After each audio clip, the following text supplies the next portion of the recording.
We're seeing people come back to more natural ways. My patients are frustrated with the results that they've been getting in their journey to reclaim their health. When it comes to emergency room and trauma, we're really leaders in the world. But when it comes to overall health, we're mostly managing our pain and suffering. There are definite medications, but they're not turning the condition around. They're allowing you to live as long as you can without that much pain and suffering. So people are forced to look for other ways to manage their health concerns. They're asking the question, is it possible for me to turn the clock back and go to the point in my life where I wasn't sick? Could be 5 years ago or 10 years ago, at that point where their bodies hadn't broken down yet. Well, the science world, not the medical world, is really pointing towards looking very deep in the body at the cellular level. And when you look at that level, you start to see that if the person is ever going to change their health, they have to address helping the smallest unit of their body get healthy again. Normal cells perform many functions essential to maintaining good health. They must be able to take in nutrition and eliminate waste or toxins. Normal cells must defend themselves from intruders like unfriendly bacteria, fungi, viruses, and free radicals, and repair the damage done by them. In addition, cells must work together as a team, communicating with other cells to achieve optimal organ and immune system function. Research has already proven our cells need certain essential nutrients, 26 different vitamins, 72 or more trace minerals, numerous fatty acids, and amino acids. Since our bodies don't produce these, we must get them from our diet. Recently, scientists have discovered that there are at least 8 sugars, called monosaccharides, that our cells also need for optimal function.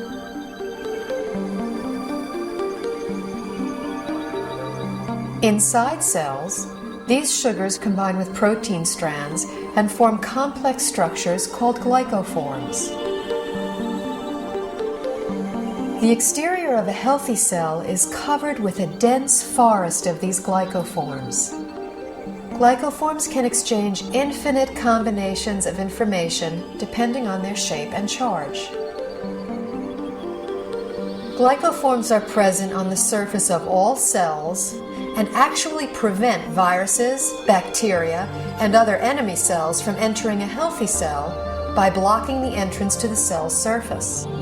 Glycoforms can hold on to an enemy cell until an immune system cell can arrive to destroy it. Healthy immune system cells can also accurately identify normal cells and not interfere with their function. Cells covered with glycoforms enable clear and accurate cell-to-cell and system-to-system communication, creating an information superhighway within the body. Glycoforms play a vital role in every human physiological process: immune system response, tissue regeneration, cell replication, growth, and structural stability. They are even responsible for the attraction of sperm cells to an egg cell surface to foster fertilization. When a cell does not receive the nutrition it needs, it cannot produce energy, and it really loses its function. Healthy cells don't function optimally without glyconutrients. That's all there is to it. We now know how important these 8 sugars are to human health. The problem is, only 2, glucose and galactose, are readily available in our modern diets. A fraction of these other 6 sugars can be gotten through diet, but modern agricultural methods, food processing, widespread use of toxic pesticides and chemical fertilizers have all but eliminated them from our food supply. It's only really been since a little before World War II that what we now call conventional methods, that's fertilizer and pesticides, even came into being. What was conventional farming for thousands of years, we're calling alternative farming and organic farming, and what we're calling conventional is actually a new experiment. The connection of healthy soil to healthy plants and to healthy people cannot be underestimated. Most farmers don't use organic fertilizer because of the economics. The government farm programs reward the use of conventional fertilizers. And then also many farmers grow for big agribusiness companies. When you're dealing in mega farms, the ideal crop is to pick the entire crop one day, get the pickers out of the field, get the money out, plow it down and put another crop in. That's like the perfect scenario. Crops are selected for uniform maturity and the ability to harvest quicker than they should. And that makes a huge difference in the protein content and the nutrient content.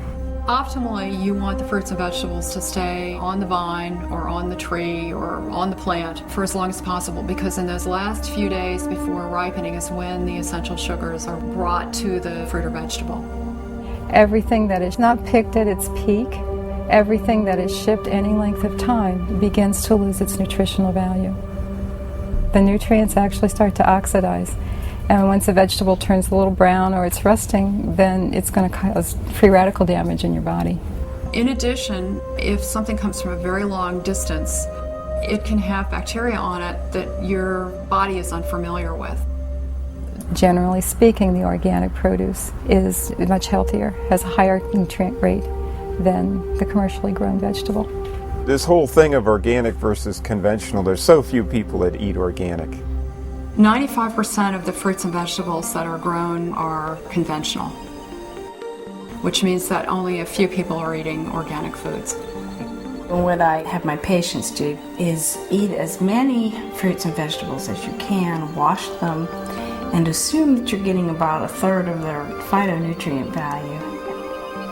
I compared nutritional content of food from 1982 with what statistics are for 1999.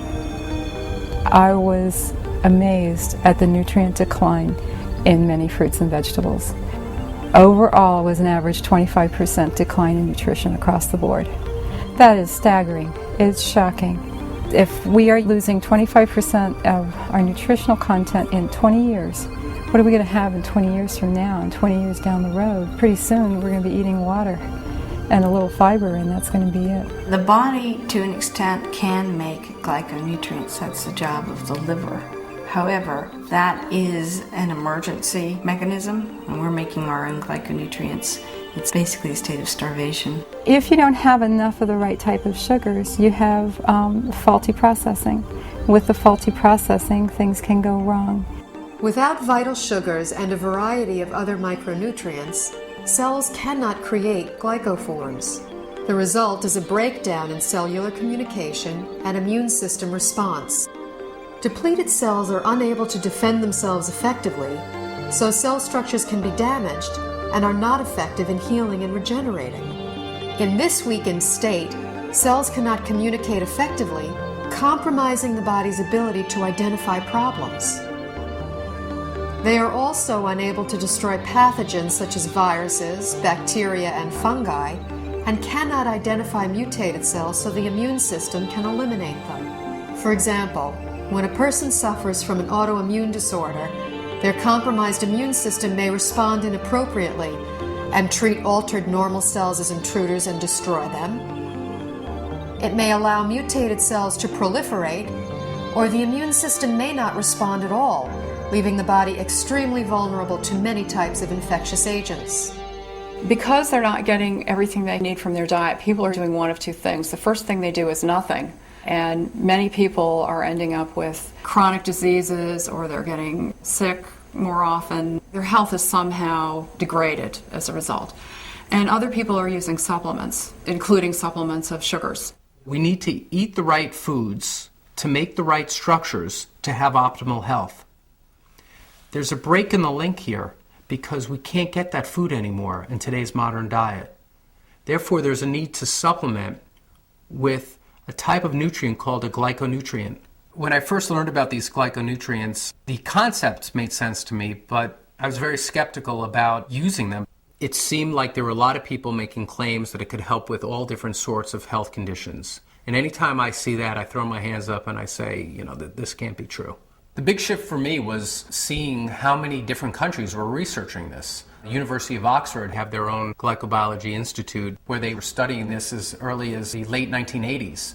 Countries all over the world, Japan, Germany, Switzerland, Finland, New Zealand, Australia were looking at these nutrients and their clinical application, as well as in the United States at Johns Hopkins, MIT, University of California, Irvine. Once I realized how crucial these supplements are for human health, I felt compelled to offer them to my patients in my practice. When I started with the patients with the most serious health challenges that I wouldn't be able to help previously, the results that started coming in were amazing. We just started to see people gain their health back. I had a difficult time getting through the day. I had very low energy, and I was not in very good health. I started on a glyconutritional program big time. Now I don't have a pain in my body. I don't have any restrictions on my capabilities. I feel younger than I was at age 69, and I'll be 79 in a matter of days. Since the time I was 17, I was always on medication and nothing was working. I just started to resign myself to being this sick adult. I took these glyconutrients and it's changed my life completely. I'm on a road of recovery where I feel I'm more alive than I've been in over 10 years. It was to the point where I prayed that if my pain doesn't go away, I just want to die. I went ahead and decided to start taking glyconutrients, and I was completely, within 3 weeks, pain-free. I can do it all again. I feel like it's been given back to me, and that's what I'm thankful for. These type of results I've never seen before in my practice and were exciting to say the least. I believe somewhere in the next 10 to 20 years that this will be in the curriculum of all training because it gets results. I, as a physician, am real excited about that. And I think that physicians in general should be fascinated from a scientific standpoint.